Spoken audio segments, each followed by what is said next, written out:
नमस्कार। आज तारीख है 1 जनवरी, दिन गुरुवार। मैं हूं अरुण पांडे। आप सुन रहे हैं द लेंस का न्यूज पॉडकास्ट राउंड अप, जहां होगी खबरें देश दुनिया की और आखिर में होगी खबर खास। दुनिया भर में नए साल 2026 का जोर शोर से स्वागत किया गया। प्रशांत महासागर से लेकर यूरोप और अमेरिका तक आतिशबाजियों, संगीत और उत्सवों की झलकियां देखी गईं। सिडनी हार्बर ब्रिज पर शानदार आतिशबाजी, न्यूयॉर्क के टाइम्स स्क्वायर में लाखों लोगों की भीड़ और लंदन से रियो तक उत्साह का माहौल दिखाई दिया। भारत में भी गोवा के समुद्र तटों से लेकर दिल्ली, मुंबई, बेंगलुरु और चेन्नई तक लोगों ने आतिशबाजियों और पार्टियों के साथ नए साल का स्वागत किया। नए साल का जश्न सबसे पहले प्रशांत महासागर के द्वीप राष्ट्र किरिबाती के क्रिसमस आइलैंड से शुरू हुआ। वहीं सबसे अंत में निर्जन अमेरिकी द्वीप बेकर और हाउसलैंड आइसलैंड में नए साल का आगमन हुआ, जबकि आबादी वाले स्थानों में अमेरिकन सामोआ में सबसे अंत में नए साल का जश्न मनाया गया। वहीं स्विट्जरलैंड के प्रसिद्ध alpine ski resort cross Montana में नए साल की रात एक बार में हुए विस्फोट ने उत्सव को त्रासदी में बदल दिया। स्थानीय समय अनुसार रात 1:30 बजे एक बार में अज्ञात कारणों से धमाका हुआ, जिनमें 40 लोगों की मौत हो गई और दर्जनों घायल हो गए। क्रांस मोंटाना स्विट्जरलैंड का एक प्रमुख लग्जरी पर्यटन स्थल है, जहां नए साल के जश्न में दुनिया भर से पर्यटक पहुंचते हैं। बार में उस समय काफ़ी भीड़ थी। सोशल मीडिया पर कुछ वीडियो वायरल हो रहे हैं जिनमें आग की लपटें नजर आ रही हैं, लेकिन इनकी आधिकारिक पुष्टि नहीं हुई है। वहीं नए साल की शुरुआत उन लोगों के लिए झटके के साथ हुई जो 19 किलो वाला कॉमर्शियल एलपीजी सिलेंडर का इस्तेमाल करते हैं। आज 1 जनवरी से देश भर में कॉमर्शियल एलपीजी सिलेंडर की कीमतों में 111 रुपये तक की बढ़ोतरी कर दी गई। यह बढ़ोतरी होटल, रेस्टोरेंट और अन्य व्यावसायिक उपभोक्ताओं पर असर डालेगी। राहत की बात यह है कि 14 किलोग्राम वाले घरेलू एलपीजी सिलेंडरों की कीमतों में कोई बदलाव नहीं किया गया है। गौरतलब है कि पिछले महीने 1 दिसंबर 2025 को कॉमर्शियल सिलेंडर के दामों में 10 से 11 रुपये की कटौती की गई थी। वहीं इंडियन रेलवे देश में पहली वंदे भारत स्लीपर ट्रेन शुरू करने जा रहा है। यह ट्रेन गुवाहाटी और कोलकाता के बीच चलेगी, जिसे पूर्वोत्तर क्षेत्र की रेल कनेक्टिविटी में बड़े सुधार के तौर पर देखा जा रहा है।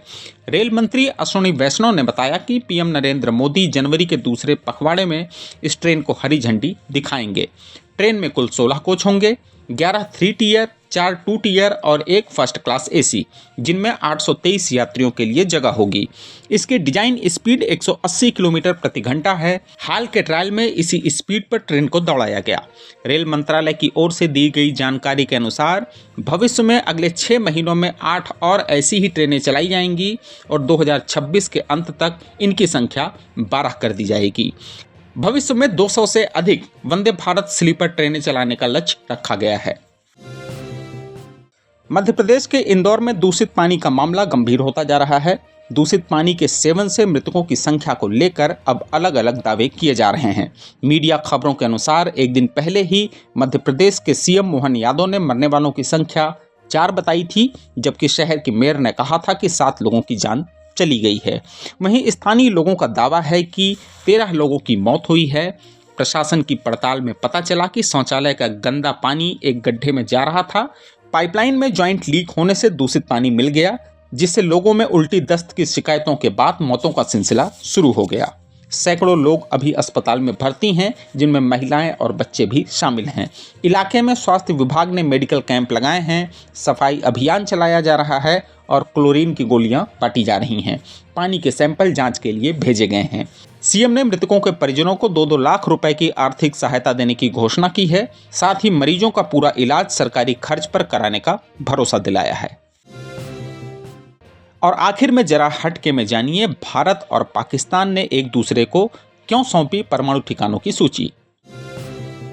भारत और पाकिस्तान ने आज नए साल के पहले दिन अपनी परमाणु सुविधाओं और ठिकानों की सूची का आदान प्रदान किया। यह 3 दशकों से अधिक पुरानी परंपरा का हिस्सा है, जो 1988 में द्विपक्षीय समझौते के तहत होता है। इस समझौते के अनुसार दोनों देश एक दूसरे की परमाणु सुविधाओं पर हमले से बचने का वादा करते हैं। विदेश मंत्रालय के अनुसार यह आदान प्रदान नई दिल्ली और इस्लामाबाद में राजनयिक चैनलों के माध्यम से एक साथ किया गया।